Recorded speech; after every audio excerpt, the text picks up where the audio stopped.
சீமான் இருக்காருல்ல, அவர் வந்து அன்னைக்கு வந்து விக்கிரவாண்டி மாநாட்டுக்கு முன்னாடி என் தம்பியை நான் தான் வர சொன்னேன், என் தம்பிக்கு வந்து நான் ஆதரவு தெரிவிப்பேங்கனாரு. நாங்க உங்களை ஆதரவு கேட்டோமா? உங்களை அண்ணனா பஸ்ட் நாங்க ஏத்துக்கிட்டோமா? உன்னை நம்பிதான் நான் 56 பேர்த்த நான் இழுத்துட்டு ஓட்டு போட வச்சேன் மைக்கு சின்னத்துல.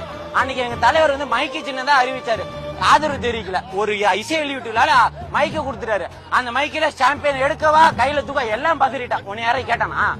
எங்களை அந்த ஏமாத்தி விஜய் ஆதரவு தெரிவிக்கிறோம் சொல்லி ஓட்டு வாங்கிட்டு இன்னைக்கு வந்து அணில் புஞ்சாங்கிற என்னென்னமோ வாய்க்கு வந்ததெல்லாம் பேசுற. நேற்று வந்து ஒரு எம்ஜிஆர் எவ்வளவு பெரிய தலைவர், அண்டா எவ்வளவு பெரிய தலைவர், 2 சனியனை சேர்ந்து ஒரு சனியன் ஆகி சனிக்கிழமை வருதான். அதெல்லாம் ஒரு அரசியல் தலைவரா?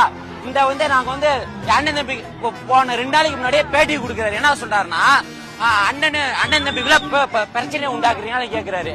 அப்ப என்ன சொல்றாரு, நாங்க வந்து தம்பியை எதிர்க்கல, கொள்கையை திருத்த சொல்லிக்கிறேன். அப்படியே நீ கட்சி ஆரம்பிச்சா, விஜய் எதிர்க்கவா நீ கட்சி ஆரம்பிச்சா, வேணா நீ நாம் தமிழர் கட்சியை கலைச்சிட்டு நாங்க கொள்கை பரப்பு செயலா இருந்து தமிழ்நாட்டு ஃபுல்லா வாங்கிக்கோங்க, நாங்க இந்த கொள்கையை திருத்தி தருவோம், தமிழ்நாட்டு மக்களுக்கு கொள்கை கட்சியில இருக்க கொள்கையில திருத்த. உன்னை கொள்கையை திருத்த சொன்னானா?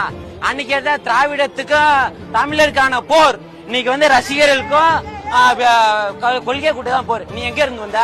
எத்தனை படம் டைரக்ட் பண்ணிருக்க?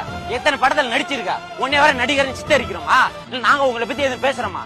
போற பக்கத்துல அணில் அவ எங்க பேச்சார்த்தா அடுத்த எல்லாம் மைக்க எடுத்து பேசுற. அணில் குஞ்சா அணில் குஞ்சா, இந்த அணில வச்சுதான் நீ 8% ஓட்டு வாங்கினா, அதை மறந்துடாதீங்க. என்னைக்கும் நாங்களை எதுக்குன்னு நாங்க நோக்கமே கிடையாது. நாங்க பட்ட மக்கள் பணி செய்யறதுக்கு எங்க தளபதியை கொண்டு வரோம். உனக்கு ஓட்டு வருதா வரலையா, உனக்கான மக்கள் பணி இருக்குல்ல, நீ அதை பத்தி பேச வேண்டியதானே. எதுக்கு தளபதியை பத்தி பேசணும்? அவர் என்னவா பண்ணிட்டு போறாரு? சனிக்கிழமை வர்றாரு, ஞாயிற்றுக்கிழமை மாதிரி என்னமா வர்றாரு, எங்களை பார்க்க வர்றாரு. நாங்க இளைஞர் படை இருக்கோம் அவருக்கு பின்னாடி, நாங்க தான் அவருக்கு ஓட்டு போட போறோம், நாங்க தான் ஜெயிக்க வைக்க போறோம். உனக்கு என்ன பிரச்சனை? உனி உங்க மக்களை தட்டிட்டு போன ஒரு இது வரைக்கும் நாங்க விக்கிரவாண்டி மதுரை மாநாட்டுக்குல 100 கேபினாச்சும் போட்டுப்பாங்க. ஒரு கேபின்ல 5000 பேர் தான். நீ இது வரைக்கும் நாம் தமிழருக்கு கூட்டம் சேர்ந்திருக்கா? ஒரு கூட்டம் மட்டும் 1000 பேருக்கு மேல கூட்டம் வராதுன்னா அவர் 36 லட்சம் ஓட்டுங்கிறாரு. நாங்க வெறும் ஒரு மாநாட்டுக்கு இத்தனை லட்சம் பேர் கூடியிருக்கான், எத்தனை லட்சம் பேர் ஓட்டு வருவான்? ஜெயிக்கிற அடுத்த விஷயம், எங்க தளபதிக்காக கூட நிப்பான். 2026 எங்க தளபதி பின்னாடி தான் நிப்பான். அதுக்கு பின்னாடி நாங்க வாழ்வா சாவா.